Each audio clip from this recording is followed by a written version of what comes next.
ओम शांति। 17 सितंबर 2024। सुनते हैं आज के ईश्वरीय महावाक्य। प्रातः मुरली। ओम शांति। बाप दादा मधुबन। आज बाबा ने कहा, मीठे बच्चे, यह राज सभी को सुनाओ कि आबू सबसे बड़ा तीर्थ है। यह राज सभी को सुनाओ कि आबू सबसे बड़ा तीर्थ है। स्वयं भगवान ने यहाँ से सबकी सद्गति की है। आज का प्रश्न है, कौन सी एक बात मनुष्य अगर समझ जाए तो यहाँ भीड़ लग जाएगी? कौन सी एक बात मनुष्य अगर समझ जाए तो यहाँ भीड़ लग जाएगी? उत्तर है, मुख्य बात समझ ले कि बाप ने जो राजयोग सिखाया था वह अभी फिर से सिखा रहे हैं। वह सर्वव्यापी नहीं है। बाप इस समय आबू में आकर विश्व में शांति स्थापन कर रहे हैं। उसका जड़ यादगार देलवाड़ा मंदिर भी है। आदि देव यहाँ चैतन्य में बैठे हैं। यह चैतन्य दिलवाड़ा मंदिर है। यह बात समझ ले तो आबू की महिमा हो जाए और यहाँ भीड़ लग जाए। आबू का नाम वाला हो जाएगा तो यहाँ बहुत आएंगे। ओम शांति। बच्चों को योग सिखाया और सब जगह सब बाबा ने कहा, बच्चों को योग सिखाया और सब जगह सब आपे ही सीखते हैं। सिखलाने वाला बाप नहीं होता। एक दो को आपे ही सिखलाते हैं। कौन? देहधारी। यहाँ तो भगवान बाप बैठ सिखलाते हैं बच्चों को। रात दिन का फर्क है। कहते हैं बाबा, यहाँ बाबा के घर में, बाबा की पाठशाला में बाबा ने कहा कि बाबा ही आकर के राजयोग सिखलाते हैं बच्चों को। बच्चों अर्थात आत्माओं को। रात दिन का फर्क है। वहाँ तो मनुष्य मनुष्य को सिखलाते हैं। वहाँ तो बहुत मित्र संबंधी आदि याद आते रहते हैं।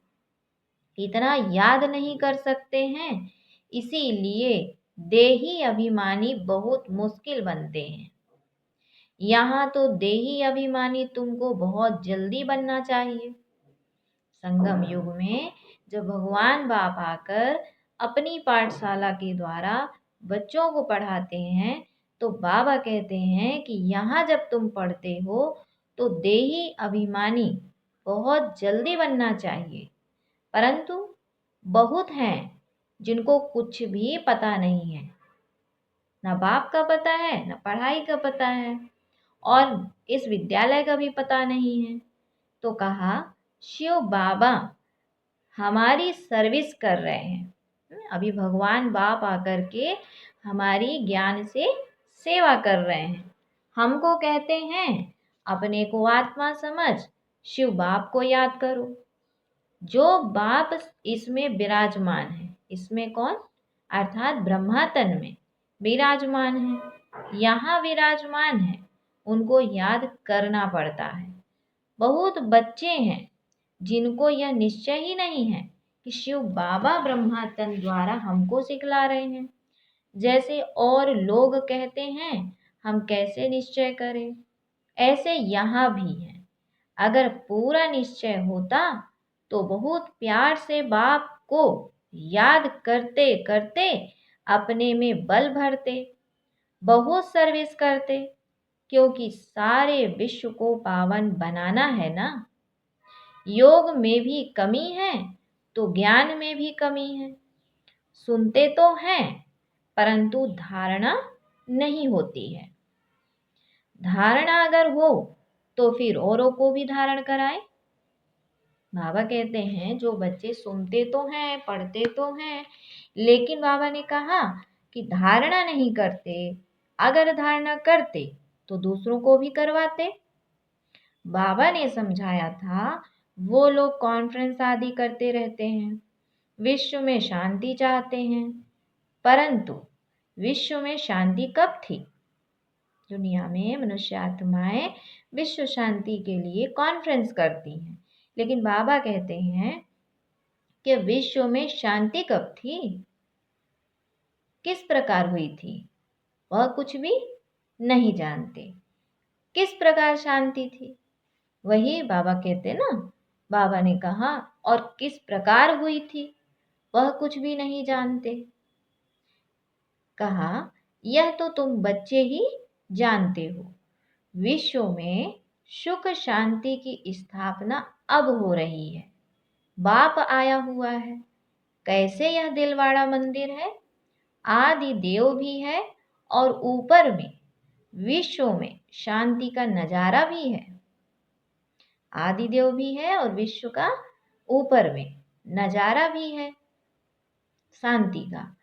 तो कहा कहाँ भी कॉन्फ्रेंस आदि में तुमको बुलाते हैं तो तुम पूछो, कौन, तुम बच्चे पूछो विश्व में शांति किस प्रकार की चाहिए। इन लक्ष्मी नारायण के राज्य में विश्व में शांति थी, वह तो दिलवाड़ा मंदिर में पूरा यादगार है। विश्व में शांति का सैंपल तो चाहिए ना। जब था सैंपल तो इससे साबित है कि भाई शांति थी तो सैंपल है। भाई बाबा ने भी कहा कि बच्चे जो कुछ भी जड़ यादगार बने हुए हैं ये सब संगम युग के ही यादगार हैं, है ना। भक्ति में जो कुछ भी जड़ यादगार बने हुए हैं संगम युग के टाइम के यादगार हैं, क्योंकि संगम युग में जब भगवान बाप आकर के तुम बच्चों को पढ़ाते हैं तो तुम प्रैक्टिकल में वो कर्म करते हो और उस प्रैक्टिकल किए गए कर्म का भविष्य में भक्ति मार्ग में यादगार बनता है। तो बाबा कहते हैं तुम उनसे पूछो कि विश्व में शांति किस प्रकार चाहिए। इन लक्ष्मी नारायण के राज्य में विश्व में शांति थी, वह तो दिलवाड़ा मंदिर में पूरा यादगार है। विश्व में शांति का सैंपल तो चाहिए ना। लक्ष्मी नारायण के चित्र से भी समझते नहीं हैं, पत्थर बुद्धि है ना। तो उन्हों को बताना चाहिए कि हम बता सकते हैं विश्व में शांति का सैंपल एक तो यह लक्ष्मी नारायण है और फिर इन्हों की राजधानी भी देखना चाहते हो तो वह भी। बाबा ने कहा विश्व में शांति का सैंपल एक तो यह लक्ष्मी नारायण है और फिर इन्हों की राजधानी भी देखना चाहते हो तो वह भी दिलवाड़ा मंदिर में दिलवाड़ा मंदिर में चलकर देखो, मॉडल ही दिखाया जाएगा। बाबा कहते मॉडल ही दिखाया जाएगा ना, वह चलकर आबू में देखो। मंदिर बनाने वाले खुद नहीं जानते हैं, जिन्होंने ही बैठ यादगार बनाया है, जिसका दिलवाड़ा मंदिर नाम रख दिया है। आदि देव को भी बिठाया है, ऊपर में स्वर्ग भी दिखाया है। बाबा कहते हैं कि जो भी यादगार है सब माउंट आबू में आप जाओ तो सब आपको वहाँ मिलेगा, क्योंकि यादगार है इससे साबित है कि चैतन्य में थे तो यादगार बना हुआ है। तो प्रैक्टिकल में ऐसा पार्ट पहले प्ले किया है तो वो यादगार बन गया। तो बाबा समझाते हैं, परंतु पता नहीं कितनी भीड़ हो जाए। कैसे कि जैसे वह जड़ है वैसे तुम हो चैतन्य। इनको चैतन्य दिलवाड़ा नाम रख सकते हैं। इनको जो बाप का घर है, जहाँ बाप के प्रैक्टिकल पाठधारी बच्चे हैं, उसको क्या कहेंगे, चैतन्य दिलवाड़ा। तो कहा परंतु पता नहीं है फिर कितनी भीड़ हो जाए। अगर जानकारी मिल जाए कि चैतन्य में ये दिलवाड़ा मंदिर है तो कितनी भीड़ हो जाएगी, मनुष्य ही मौज जाएगी या फिर क्या है। भाई सोच में तो पड़ेंगे ना, समझाने में फिर बड़ी मेहनत लगती है, क्योंकि जैसे कई लोग कह देते हैं ना, क्या बोलते हैं कि ब्रह्मा कुमारी वाले जो होते हैं वो अपने को क्या कहते हैं कि हम देवी देवता हैं देवी देवता हैं, यही कहते हैं ना अपने आप को। लेकिन वो ये नहीं जानते हैं, पूरी बात तो उन्होंने सुनी नहीं है, तो वो ये बोलते हैं कि अपने आप को भगवान कहते हैं, अपने आप को देवी देवता कहते हैं। पर वास्तव में भगवान बाप ने आके कहा ना कि बच्चे बात पूरी सुने तो समझे, कि कैसे देवी देवता थे कभी, अभी आके क्या से क्या बन गए, यादगार भक्ति में बनाए गए हैं। तो पूरी बात जब समझें तो बुद्धि का ताला खुले, तो फिर ये बातें ना करें। तो कहा आदि देव को भी बैठाया है, ऊपर में स्वर्ग भी दिखाया है। जैसे वह जड़ है वैसे तुम हो चैतन्य। इनको चैतन्य दिलवाड़ा नाम रख सकते हैं, परंतु पता नहीं कितनी भीड़ हो जाए, मनुष्य ही मूंझ जाए या फिर क्या है। समझाने में बड़ी मेहनत लगती है, बहुत बच्चे भी नहीं समझते हैं। बाबा कहते भल दर दर पर पास में बैठे हैं, दर पर पास में बैठे हैं, समझते कुछ नहीं है ना। जैसे आसपास के लोग भी, वहाँ जो रहने वाले हैं वो भी इस बात को नहीं समझते। तो प्रदर्शनी में अनेक प्रकार के मनुष्य जाते हैं, ढेर मठ पंथ हैं, वैष्णव धर्म वाले भी हैं, वैष्णव धर्म का अर्थ भी नहीं समझते हैं। श्री कृष्ण की बादशाही कहाँ है जानते ही नहीं। श्री कृष्ण की राजाई को भी स्वर्ग बैकुंठ कहा जाता है। बाबा ने कहा था जहां बुलावा हो वहां जाकर तुम समझाओ। विश्व में शांति कब थी? यह आबो सबसे ऊंचते ऊंच तीर्थ है, क्योंकि यहाँ बाप विश्व की सदगति कर रहे हैं। आबू पहाड़ी पर उनका सैंपल देखना हो तो चलकर देलवाड़ा मंदिर में देखो। विश्व में शांति कैसे स्थापन की थी उनका सैंपल है, सुनकर बहुत खुश होंगे। जैनी लोग भी खुश होंगे। तुम कहेंगे यह प्रजापिता ब्रह्मा द्वारा, प्रजापिता ब्रह्मा हमारा बाप है, आदि देव है। तुम समझाते हो फिर भी समझते नहीं, कहते हैं ब्रह्मा कुमारियां पता नहीं क्या कहती हैं। तो अब तुम बच्चों को आबू की बहुत ऊंची महिमा करके समझाना चाहिए। बाबा कहते हैं सेवा की विधि बदलो। क्या करना है? आबू की, बाबा ने कई बार अभी मुरलियों में बोला ना कि आबू की बहुत ऊंची महिमा करके मतलब बाबा का ज्ञान दो। तो महिमा करके समझाना चाहिए। आबू है बड़े ते बड़ा तीर्थ, बॉम्बे में भी समझा सकते हो। आबू पहाड़ बड़े ते बड़ा तीर्थ है, क्योंकि परमपिता परमात्मा ने आबू में आकर स्वर्ग की स्थापना की है। कैसे स्वर्ग की रचना रची? वह स्वर्ग का और आदि देव का मॉडल सब आबू में है। बाबा कहते हैं कैसे स्वर्ग की रचना रची? वह स्वर्ग का और आदि देव का मॉडल सब आबू में है, जिसको कोई भी मनुष्य समझते नहीं। हम अब जानते हैं, तुम नहीं जानते हो, इसीलिए हम तुमको समझाते हैं। नहीं, हम बच्चों को तो भगवान ने डायरेक्ट पढ़ाया, और अभी आप पढ़ते नहीं हो तो आपको पता नहीं, इसलिए हम आपको समझाते हैं, है ना। क्योंकि बाबा ने कहा तुम्हें सबको बताना है ये बात, बाप तो घर घर नहीं जाके बताएगा ना, मैसेंजर तुम हो। इसीलिए कहा कि बच्चे पहले तो तुम पूछो कि विश्व में शांति किस प्रकार की चाहते हो। कभी देखा है? विश्व में शांति तो इन लक्ष्मी नारायण के राज्य में थी। एक ही आदि सनातन देवी देवता धर्म था, इनके डिनास्टी का राज्य था। चलो तो इन्हों की राजधानी का मॉडल आबू में तुमको दिखाएं। यह तो है ही पुरानी पतित दुनिया, नई दुनिया तो नहीं कहेंगे ना। नई दुनिया का मॉडल तो यहाँ है। नई दुनिया अब स्थापन हो रही है, तुम जानते हो तब बतलाते हो। अभी बाबा ने कहा तुम जानते हो तब बतलाते हो, सभी नहीं जानते हैं, ना बतलाते हैं, ना समझ में ही आता है। बात है बहुत सहज। ऊपर में स्वर्ग की राजधानी खड़ी है और नीचे आदि देव बैठा है, जिसको एडम भी कहते हैं। वह है ग्रेट ग्रेट ग्रैंडफादर। ऐसी तुम महिमा सुनाएंगे तो सुनकर खुश होंगे। है भी बरोबर एक्यूरेट। कहो तुम श्री कृष्ण की महिमा करते हो, परंतु तुम जानते तो कुछ नहीं हो। श्री कृष्ण तो वैकुंठ का महाराजा, विश्व का मालिक था।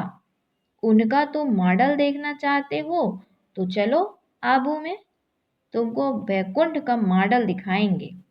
कैसे पुरुषोत्तम संगम युग पर राजयोग सीखते हैं, जिससे फिर विश्व के मालिक बने हैं, वह भी मॉडल दिखावे।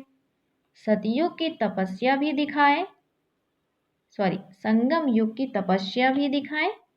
प्रैक्टिकल जो हुआ था कब, संगम युग में, उनका यादगार दिखाए। शिव बाबा जिसने लक्ष्मी नारायण का राज्य स्थापन किया, उनका भी चित्र है। अम्बा का भी मंदिर है। अम्बा को कोई 10-20 भुजाएं नहीं है, भुजाएं तो 2 ही होती हैं। तुम आओ तो तुमको दिखाएं। वैकुंठ भी आबू में दिखाएं। आबू में ही बाप ने आकर सारे विश्व को हेवन बनाया है, सदगति दी है। आबू सबसे बड़ा तीर्थ है। सब धर्म वालों की सदगति करने वाला एक ही बाप है। उनका यादगार चलो तो आपको आबू में दिखाएं। आबू की तो बहुत महिमा कर सकते हो, तुमको सब यादगार दिखाएं। क्रिश्चियन लोग भी जानना चाहते हैं, प्राचीन भारत का राजयोग किसने सिखाया, क्या चीज थी, बोलो, चलो आबू में दिखाएं। बैकुंठ भी पूरा एक्यूरेट बनाया है ऊपर छत में। तुम ऐसा नहीं बना सकते हो, तो यह अच्छी रीति बताना है। टूरिस्ट धक्का खाते हैं, वह भी आकर समझें। तुम्हारा आबू का नाम वाला हो जाएगा तो बहुत आएंगे। आबू बहुत मशहूर हो जाएगा। जब कोई पूछते हैं कि विश्व में शांति कैसे हो, सम्मेलन आदि में निमंत्रण देते हैं, तो पूछना चाहिए, विश्व में शांति कब थी, वह जानते हो? उनसे पूछो, विश्व में शांति कब थी, वह जानते हो? विश्व में शांति कैसे रची थी, विश्व में शांति कैसे थी, चलो हम समझाएं। मॉडल आदि सब दिखाएं। ऐसा मॉडल और कहाँ भी नहीं है। आबू ही सबसे उच्चते उच्च तीर्थ है, जिसमें बाप ने आकर विश्व में शांति, सर्व की सदगति की है। यह बातें और कोई नहीं जानते। तुम्हारे में भी नंबरवार हैं। भल, बाबा ने कहा, भल बड़े महारथी म्यूजियम आदि संभालने वाले हैं, परंतु ठीक रीति किसको समझाते हैं वह नहीं। बाबा रीड तो करते हैं ना। हाँ, बाबा को तो सब मालूम है कैसे बच्चे बाबा के यज्ञ की सेवा कर रहे हैं, कैसे ज्ञान की बातें समझाते हैं। बाबा तो सब समझाते हैं बच्चों को, कैसे ऐसे समझाओ। अब बच्चे कैसे समझाते हैं वो तो बाप सब देखते हैं। तो कहा, बच्चे कौन कौन पुरुषार्थ करते हैं, क्या पद पाएंगे। इस समय अगर मर पड़े तो कुछ भी पद पा नहीं सकेंगे। याद की यात्रा की मेहनत वह समझ नहीं सकते। बाप रोज रोज नई नई बातें समझाते हैं। ऐसे ऐसे समझा कर ले आओ, यहाँ तो यादगार कायम है। तो बाप कहते हैं, मैं भी यहाँ हूँ, आदि देव भी यहाँ है, बैकुंठ भी, बाबा ने कहा बैकुंठ भी यहाँ है। आबू की बहुत भारी महिमा हो जाएगी। आबू पता नहीं क्या हो जाएगा। देखो, जैसे देखो, कुरुक्षेत्र को अच्छा बनाने के लिए करोड़ों रुपया उड़ाते रहते हैं। कुरुक्षेत्र को अच्छा बनाने के लिए करोड़ों रुपया उड़ाते रहते हैं। कितने ढेर मनुष्य जाकर वहां इकट्ठे होते हैं। इतनी बदबू गंदगी होती है कि बात मत पूछो, कितनी भीड़ होती है। समाचार आया था कि भजन मंडली की एक बस नदी में डूब गई। यह सब दुख है ना, अकाली मृत्यु होती रहती है। वहां तो ऐसा कुछ होता ही नहीं। यह सब बातें तुम समझा सकते हो। बातचीत करने वाला बड़ा सेंसिबल चाहिए। बाप ज्ञान का पंप कर रहे हैं, बुद्धि में बैठा रहे हैं। दुनिया थोड़े ही इन बातों को समझती है। वह समझते हैं नई दुनिया का सैर करने जाते हैं। बाप कहते हैं यह दुनिया अब पुरानी हो गई कि गई, पुरानी गई कि गई। वह तो कहते हैं 40,000 वर्ष पड़े हैं, तो तुम तो बतलाते हो कि सारा कल भी 5,000 वर्ष का है। पुरानी दुनिया का तो मौत सामने खड़ा है। इसको कहा जाता है घोर अंधियारा, क्योंकि मनुष्य क्या से क्या बातें बोलते हैं। कुंभकर्ण की नींद में सोए पड़े हैं। कुंभकर्ण आधा कल्प सोता था, आधा कल्प जागता था। तुम कुंभकर्ण थे। यह खेल बड़ा वंडरफुल है। इन बातों को सब थोड़े ही समझ सकते हैं। कई तो ऐसे ही भावना में आ जाते हैं, सुनते हैं यह सब जा रहे हैं तो चल पड़ते हैं। उनको बताते हैं हम शिव बाबा के पास जाते हैं, शिव बाबा स्वर्ग की स्थापना कर रहे हैं। उस बेहद के बाप को याद करने से बेहद का वर्षा मिलता है। बस, तो वह भी कह देते शिव बाबा हम आपके बच्चे हैं, आपसे वर्षा जरूर लेंगे। बस, बेड़ा पार है। भावना का भाड़ा देखो कितना मिलता है। भक्ति मार्ग में तो है आधा कल्प का सुख, और यहाँ तुम बच्चे जानते हो बेहद के बाप से बेहद का वर्षा मिलता है। वह तो है भावना का आधा कल्प के सुख का भाड़ा। यहाँ तुमको मिला है 21 जन्मों के लिए भावना का भाड़ा। बाकी साक्षात्कार आदि में कुछ है नहीं। कोई कहते हैं साक्षात्कार हो, तब बाबा समझ जाते हैं कुछ भी समझा नहीं है। साक्षात्कार करना है तो जाकर नौधा भक्ति करो, उससे कुछ मिलता नहीं है। करके दूसरे जन्म में कुछ अच्छा बन पड़ेंगे, अच्छा भक्त होगा तो अच्छा जन्म मिलेगा।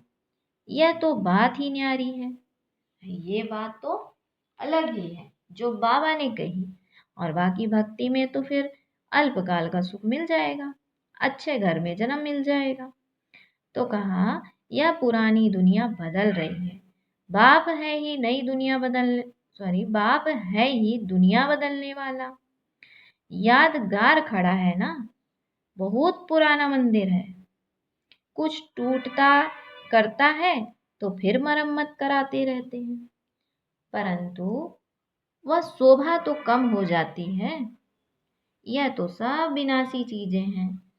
तो बाप समझाते हैं बच्चे, एक तो अपने कल्याण के लिए अपने को आत्मा समझ बाबा को याद करो तो विकर्म विनाश हो।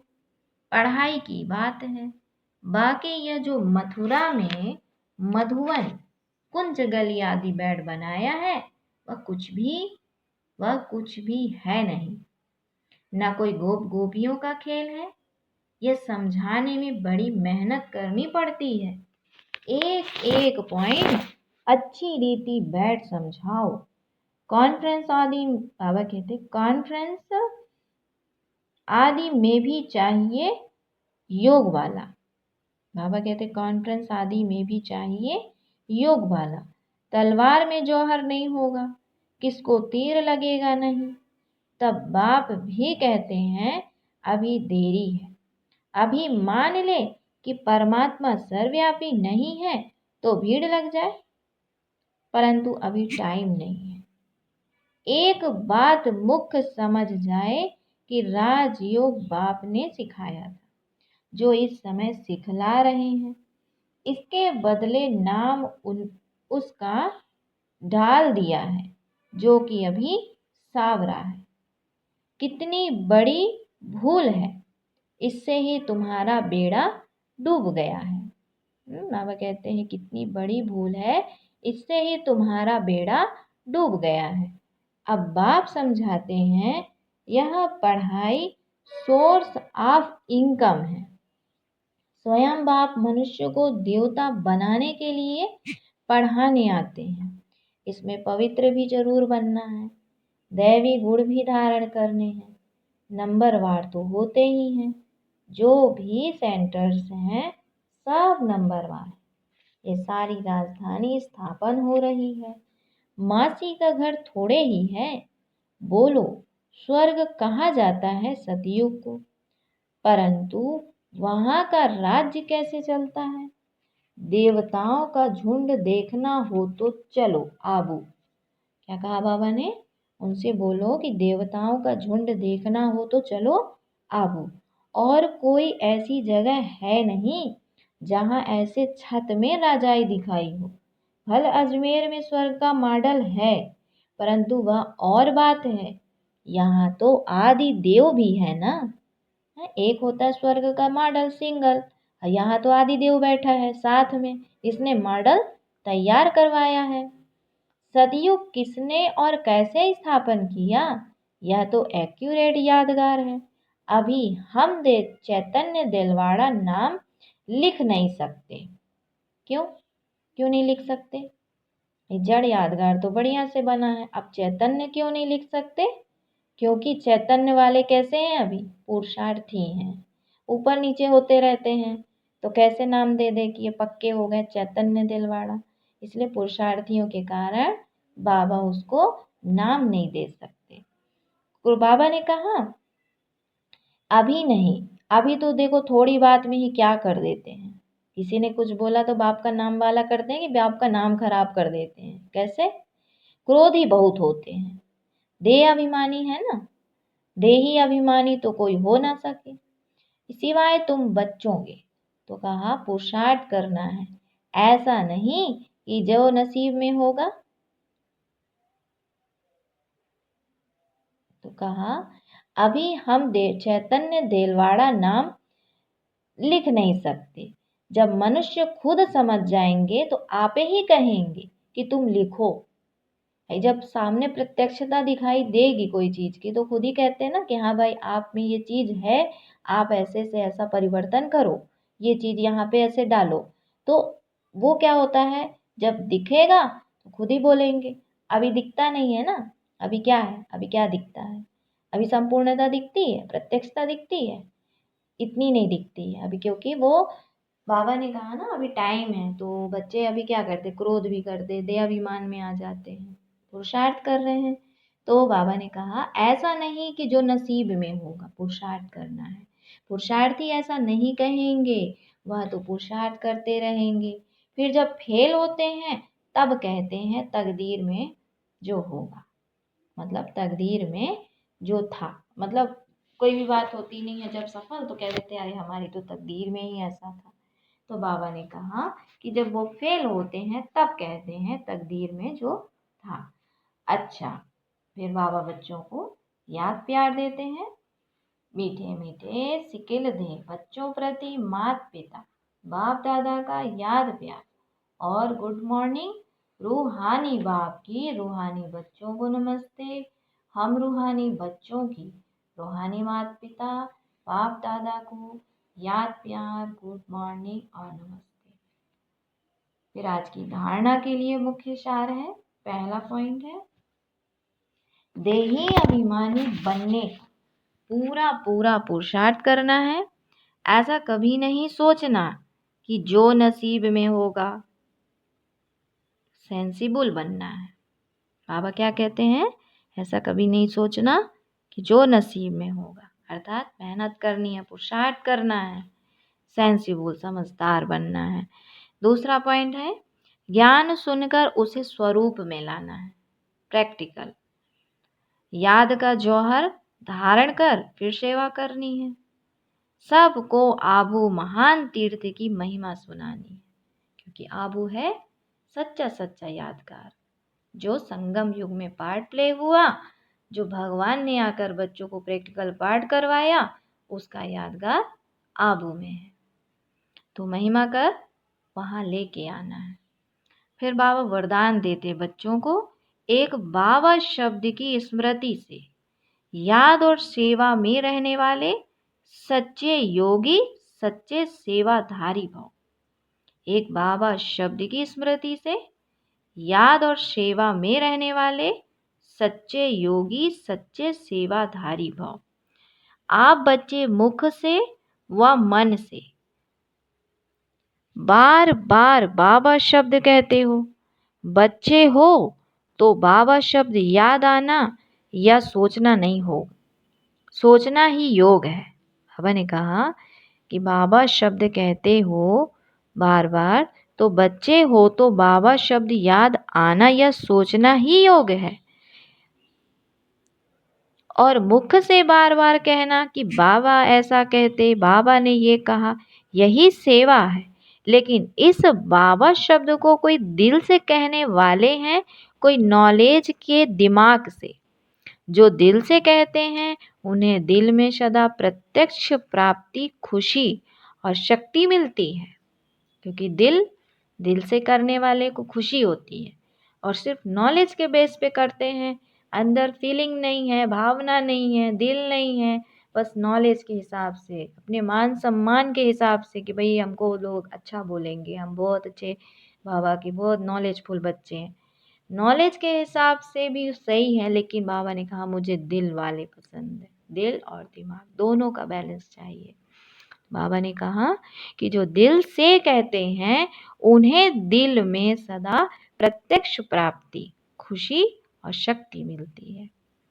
दिमाग वालों को बोलने समय खुशी होती है, सदा काल की खुशी नहीं होती। और जब तक बाबा का ज्ञान देंगे, समझाएंगे, बस वहां तक उनको खुशी रहेगी।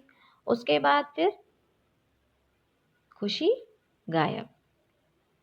तो बाबा ने कहा दिमाग वालों को बोलने समय खुशी होती है, सदा काल की नहीं रहती। अच्छा, आज का स्लोगन है, परमात्मा रूपी समा पर फिदा होने वाले ही सच्चे परवाने हैं। परमात्मा रूपी समा पर फिदा होने वाले ही सच्चे परवाने हैं। अच्छा, ओम शांति, ओम शांति। शुक्रिया बाबा, शुक्रिया।